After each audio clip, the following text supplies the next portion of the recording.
Qala fabima aghwaytani la'aq'udanna lahum siratakal mustaqim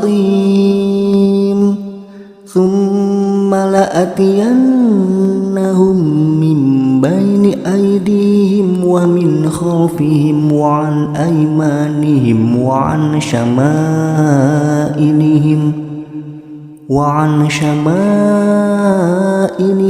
wa la tajidu aktsarahum syakirin.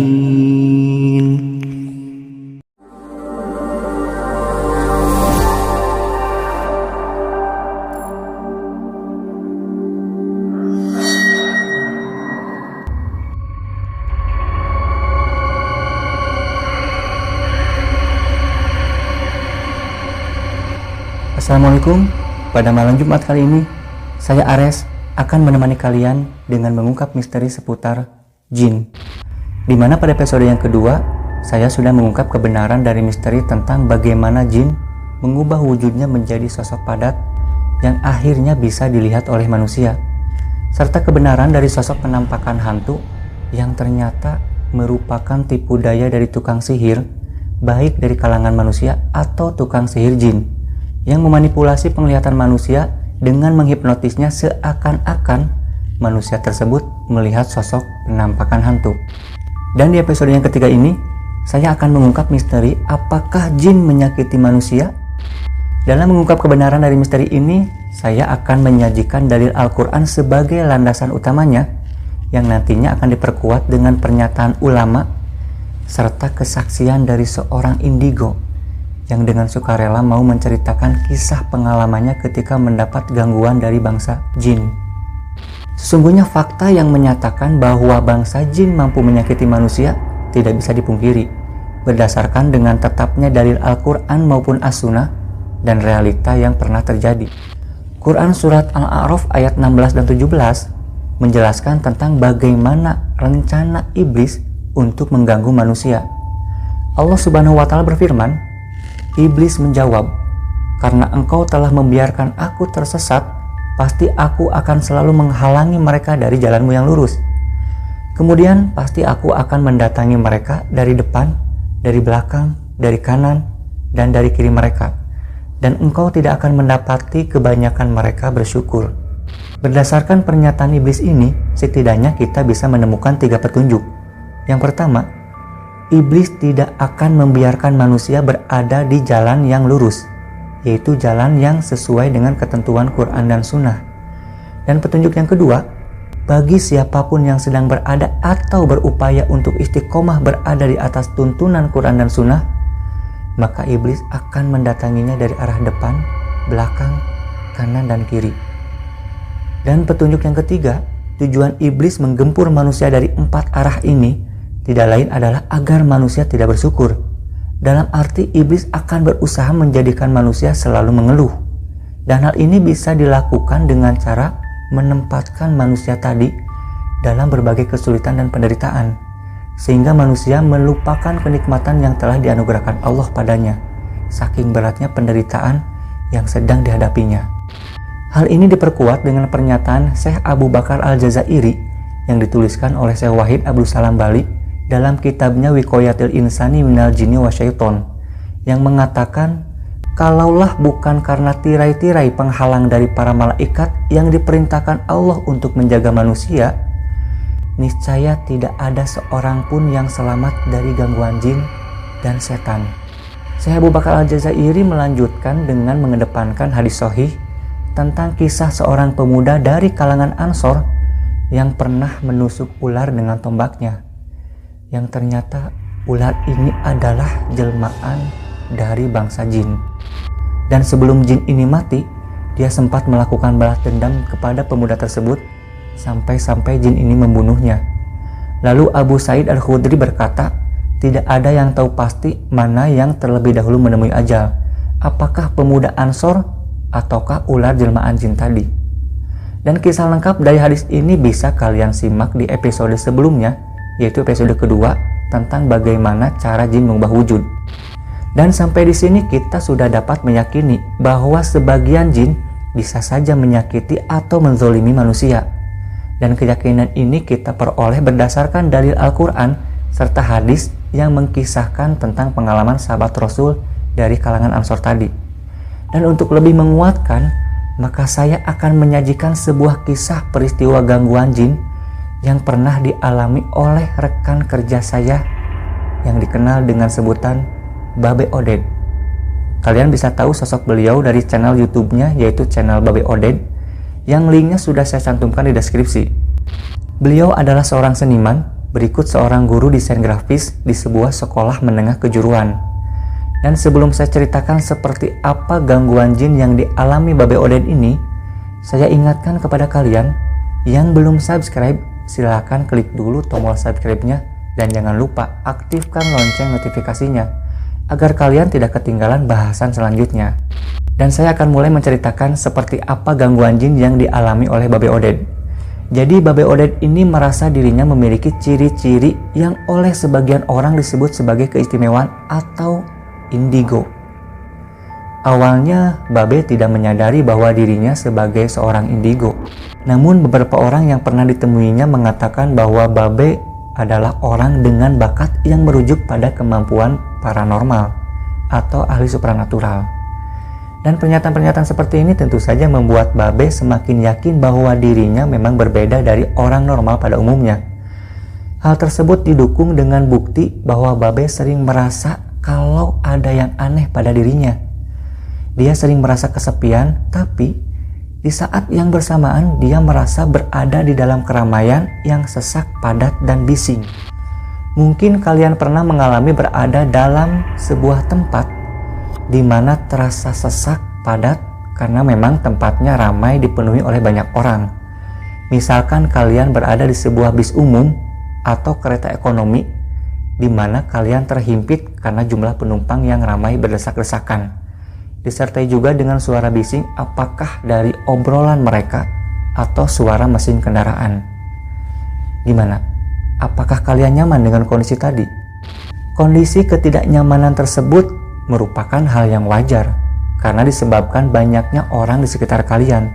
Namun, bagaimana jika situasi ramai, padat, sesak, dan bising tadi justru kalian alami ketika kalian sedang sendirian? Nah, Babe Oded ini sering merasakan keberadaan seseorang atau entitas di suatu tempat yang mana secara fisik tidak terlihat apapun. Hal-hal aneh yang dialami Babe dan pernyataan-pernyataan beberapa orang yang pernah ditemuinya membuat Babe yakin dan tersugesti bahwa dirinya memang benar-benar seorang indigo. Sampai pada puncaknya, di sekitar akhir tahun 2015 atau awal 2016, qadarullah Babe jatuh sakit diiringi keluhan yang aneh. Di dalam kepalanya terasa berat, selain dipenuhi oleh bisikan-bisikan yang sangat ramai, justru kali ini disertai rasa pusing dan nyeri di beberapa bagian tubuh. Bahkan sesekali dibarengi demam dan beberapa masalah perut seperti mual. Penyakit anehnya ini sebetulnya sudah dirasakan sebelum tahun 2015. Namun Babe belum menyadari bahwa rasa sakit itu berasal dari gangguan jin. Dia beranggapan kalau ini hanya penyakit medis biasa. Namun karena Babe memiliki sedikit trauma dengan pengobatan medis, yang akhirnya membuat Babe lebih memilih pengobatan alternatif seperti terapi pijat dan obat-obatan herbal. Hingga akhirnya Babe bertemu dengan kerabat yang dapat dikatakan memiliki pengalaman dan pengetahuan dengan gangguan jin dan pengobatannya. Lalu sekitar tahun 2015 atau 2016, Babe pun diberi tindakan pengobatan yang dia pikir saat itu adalah ruqyah. Pada pengobatan pertama, Babe merasakan ada yang aneh, seperti sesuatu yang keluar dari tubuhnya.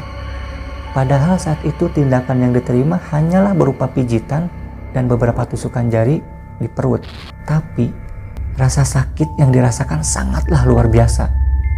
Satu sisi Babe merasa sakit yang luar biasa hingga dia pun meronta-ronta. Namun di sisi lain dia merasa geli dan ingin tertawa sampai akhirnya dia pun tertawa sekeras-kerasnya dengan suara yang asing. Dia meyakini bahwa itu bukan suara dia sendiri, karena ketika dia tertawa diiringi dengan rintihan memohon ampun. Nah, saat itu seolah-olah ada sesuatu yang keluar dari mulutnya seperti bongkahan besar tapi tidak berwujud. Bongkahan itu keluar dari mulut kemudian diiringi dengan muntah darah yang kental dan agak kehitam-hitaman. Dan ini memang benar-benar darah asli. Hal ini terus berulang beberapa kali sampai Babe menyadari bahwa di dalam tubuhnya terdapat banyak jin yang bersarang. Pengobatan dengan terapi pijat itu pun dia lakukan untuk waktu yang cukup lama. Karena saat itu Babe mengira itu adalah pengobatan yang disebut ruqyah.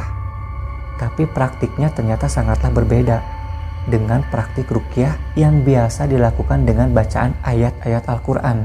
Karena tindakan pengobatan yang diterima adalah hanya dengan diguyur oleh air yang dicampur dengan berbagai macam bahan.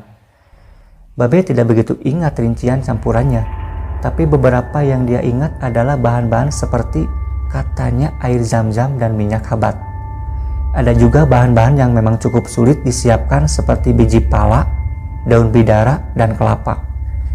Yang dia sendiri pun tidak tahu fungsinya untuk apa. Kemudian Babe pun dianjurkan untuk banyak membaca Al-Quran. Nah, Babe yang saat itu sudah jarang membaca Al-Quran, akhirnya memaksakan diri untuk mulai membacanya lagi. Namun, di saat masa terapi itu, dia merasa sangat-sangat kesulitan membaca Al-Quran. Sulit rasanya untuk membaca setiap hurufnya sampai akhirnya Babe harus dibimbing oleh istrinya agar dapat membaca Al-Quran. Sampai di suatu malam, ada hal aneh terjadi. Setelah selesai sholat maghrib atau sholat isya, tiba-tiba Babe merasa ada yang merasuk, padahal Babe masih dalam kondisi sangat sadar. Dan yang aneh adalah, tiba-tiba Babe dapat membaca Al-Quran dengan sangat lancar, bahkan lengkap dengan lagamnya. Terlebih lagi, di setiap kalimat-kalimat yang Babe ucapkan, seolah-olah Babe paham betul maknanya sampai Babe pun menangis di setiap bacaan.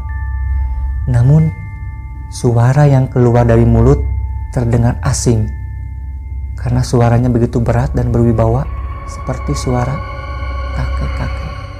Saat itu Babe sadar bahwa ada sosok gaib yang berusaha membantu Babe untuk membaca Al-Quran. Sampai akhirnya Babe mengetahui bahwa itu adalah khodam atau jin nasab. Jadi, ketika Babe membaca Al-Quran, khodam tersebut terkadang muncul beberapa saat lalu menghilang.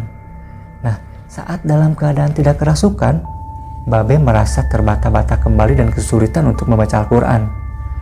Dan di samping pengobatan alternatif yang diterima Babe terasa semakin berat dan membebani, selain karena rasa sakit yang luar biasa dalam proses pengobatannya, bahan-bahan yang diperlukan pun dirasa cukup menguras dompet.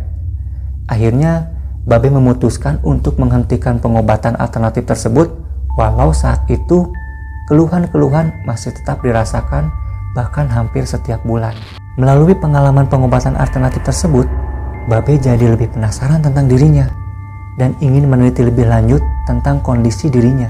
Singkat cerita, dalam penelitian dan pembelajarannya untuk mengenali kondisi dirinya, akhirnya Babe bertemu dengan seorang praktisi ruqyah syariah, dan disinilah titik balik yang merubah seluruh keadaan yang telah dialami Babe. Dengan izin Allah melalui ruqyah syariah, yakni dengan bacaan ayat-ayat Al-Quran, ternyata mampu mematahkan kontrak-kontrak jin nasab pada diri Babe. Sihir dan gangguan-gangguan jin pun terlepas dari Babe. Dan hal ini mengubah sudut pandang Babe yang tadinya merasa bahwa anak indigo itu merupakan orang terpilih, tapi kenyataannya anak indigo adalah korban dari kontrak-kontrak jin nasab. Melalui ruqyah syariah, perlahan-lahan kemampuan-kemampuan paranormal yang dimiliki Babe pun berangsur-angsur menghilang, dan Babe merasa dirinya menjadi semakin normal. Babe Odeid akhirnya merasa bahwa dia sudah tidak merasakan gangguan yang parah seperti dulu, walaupun dia masih merasa ada sedikit gangguan yang sifatnya non-fisik, gangguan yang terasa seperti lebih ke bersifat was-was. Justru hal ini Babe jadikan sebagai pengingat bahwa dirinya memang masih rentan terhadap gangguan jin dan godaan-godaan setan yang berusaha menyesatkan. Oleh karena itu, memohon perlindungan kepada Allah sangatlah diperlukan, dan peruqyah pun pernah memberi nasihat agar mengamalkan zikir dan amalan lainnya yang berdasarkan tuntunan Rasulullah SAW saja. Babe Oded merasa bahwa ruqyah tidak berakhir seperti operasi yang dilakukan dokter pada pasiennya, yang kemudian pasien tersebut langsung terjamin kesehatannya. Karena Babe merasa bahwa ruqyah adalah pengobatan yang progresif dan perlu dirawat jalan. Ruqyah perlu dilakukan oleh pasien secara mandiri dengan terus-menerus, hingga menjadi mirip seperti pola menjaga kesehatan. Nah, melalui pengalaman yang dialaminya, Babe Oded menjadi semakin yakin bahwa perkara gaib, terlebih lagi tentang gangguan jin, itu memang benar-benar ada. Namun yang lebih penting adalah bahwa pertolongan Allah dan perlindungan Allah itu sangatlah nyata. Nah, sampai di sini kita bisa menyimpulkan bahwa jin memang bisa saja menyakiti atau menzolimi manusia. Maka konsisten terhadap amalan sunnah yang berdasar pada tuntunan Rasulullah SAW sangatlah diperlukan. Selain menambah pahala dan keberkahan dalam menjalani hidup, juga diperlukan sebagai perlindungan diri dari gangguan jin. Nah, ketika kita meyakini bahwa jin bisa menyakiti manusia, maka yang perlu kita ketahui selanjutnya adalah bagaimana pencegahan atau penangkalnya. Namun sebelum saya ungkap bagaimana cara pencegahan dan penangkal dari gangguan jin ini, saya rasa kalian perlu tahu dulu tentang alasan kenapa jin menyakiti manusia. Dan untuk hal ini insya Allah akan saya ungkap misterinya pada malam Jumat berikutnya. Gangguan jin itu memang benar adanya. Maka lindungilah diri dengan amalan-amalan sunnah yang diajarkan Rasulullah SAW. Saya Ares, sampai jumpa di episode berikutnya. Assalamualaikum warahmatullahi wabarakatuh.